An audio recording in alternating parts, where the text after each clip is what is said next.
Hello everybody, my name is Rachel and welcome to my channel Kalanati. Today I'm going to do that promised review of How to Marry a Werewolf in 10 Easy Steps by Gail Carriger. How to Marry a Werewolf is the latest story that Carriger has published in her Parasol verse, in which series like The Parasol Protector and The Custard Protocol have also been set. In the past couple of years, Carriger has started self-publishing novellas set in this world, and they seem very heavy on the romance, very intentionally so. There are strong romantic elements in her other books, of course, but these are stories specifically about the romances of secondary characters in this world. This one is the first in the projected Claw and Courtship novella series, which I believe is going to be focused on the romances and such of members of the London Werewolf Pack. This story is about a young American woman named Faith from a good Boston family who has been ruined somehow in association with werewolves. Her parents decide that the only thing that can be done with her to dispose of her, their words, is to marry her off to a British werewolf. To get her and her staying away from them, they're going to send her to London, where she is supposed to nab herself a werewolf husband. Now, Americans in this world are described as pretty anti-supernatural, and Faith's parents are definitely on the more militant end of that spectrum. They really don't like supernatural creatures like vampires, werewolves, etc. And so they not only think that Faith will be punished or get what she deserves by being forced to marry a werewolf, they also think that the werewolves will be punished by having Faith inflicted upon them. So they're really nice people. Faith really doesn't have any option except to go along with this, and I suppose anything that gets her away from her really horrible parents is actually a good thing. So she hops on a dirigible with her maid. They go to England. The minute she steps foot on English soil, she comes face to face with Major Channing of the Chesterfield Channings. It's a stupid name and he knows it. Channing works for BUR, and he is investigating a supposed illegal shipment of sundowner bullets from America, so he wants to go through Faith's boxes and stuff, and she really doesn't want him to do that. Sparks fly in a good way, though rather reluctantly, on Channing's end of things, and they are going to begin their hunter-prey slow dance of courtship through London society. Now, the author does say that this story, and any of the other stories coming in this series, can be read as standalones, that you don't have to have read any of the preceding material, any of the other books. I'm not entirely sure that I agree with that. Of course, I'm biased because I have read all the other stories. I know about all the other characters. I've seen a lot of the secondary characters multiple times, like Channing and a lot of other books. I do agree that the plot here completely stands on its own. You don't have to know any external material. It is all here in the story, so that is good. But then there are the things like the background characters that appear, the cameos, the locations that you go to, these little things dropped that really enrich the experience. And it was meaningful to me as a reader because I knew about them, but I think that would be pretty much lost on people who hadn't read any of the other books. So I'm kind of two minds on this one. So some of the things that I really liked here were really the cameos. Biffy and Lyle show up. This is set after the events of Romancing the Werewolf, which is their story about how they finally get together. It was great to see them in some real domestic moments where they're physically affectionate with each other, but also there's just a lot of Biffy in this, and I did not expect that, and that was one of the best things about this. You see him interacting with both Faith and Channing. With Faith, he is the owner of the hat shop, the very wonderful hat shop. He's a bit of a fop and a dandy, a very fashionable man, but also a very high-ranking member of society who's going to use some of his clout to help Faith. He's really lovely towards her.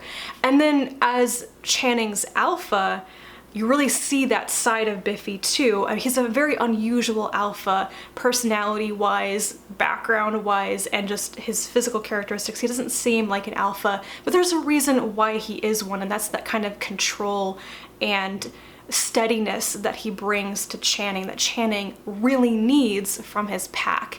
There are these conversations between Biffy and Channing that I think goes both ways. It shows a lot about Biffy, but also really helps to flesh out what's going on in Channing's mind and his very long history with the pack.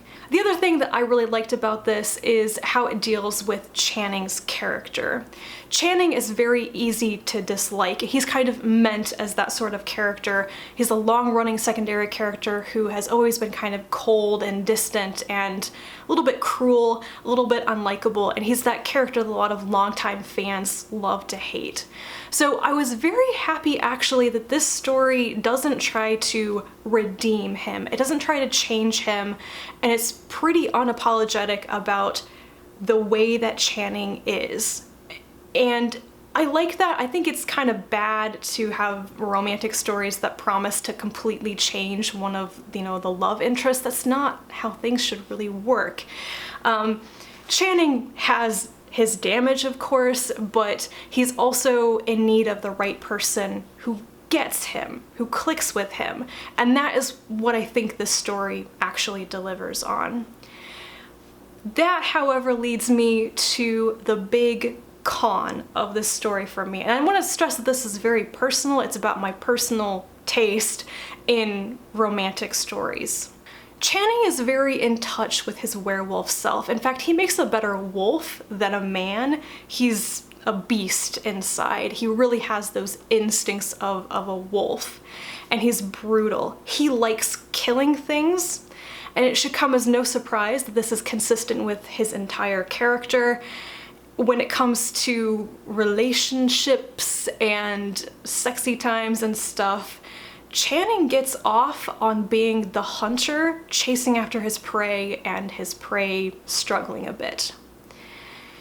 So yeah, the thing that's good, I guess, is that Faith gets this. She completely understands what he wants, and she willingly offers it. It is very consensual. She truly says at one point, "Do you want me to run? Do you want to chase me? Do you want me to struggle at the end? Because I will do that." And she also finds it exciting and arousing. So essentially there's nothing non-consensual about what they're actually doing, but what it comes down to is kind of this non-consensual role-playing within a consensual relationship. And I apparently really draw the line at that. I know this is a thing, I know it happens in very healthy sexual relationships and all of that, but this really drove home to me that the romantic stories that I have enjoyed the most are the ones that are very definitely consensual, very explicitly so, and very communicative about that fact. I want the confidence and the consent there. Whatever's going on there, I just did not feel anything from the relationship romance part of the story, whereas I still really liked everything else that was going on in it. With that said, I feel like I want to end on a high note, so I will mention that I really liked Faith. I liked that she's American. I liked having that American perspective, and I think she might be the first American POV in the whole world, maybe. But she also is an outsider, and she's really great for a reader who's new to this world because she's seeing it fresh, and even for longtime readers, seeing an outsider's perspective on things makes it fresh and new and exciting all over again.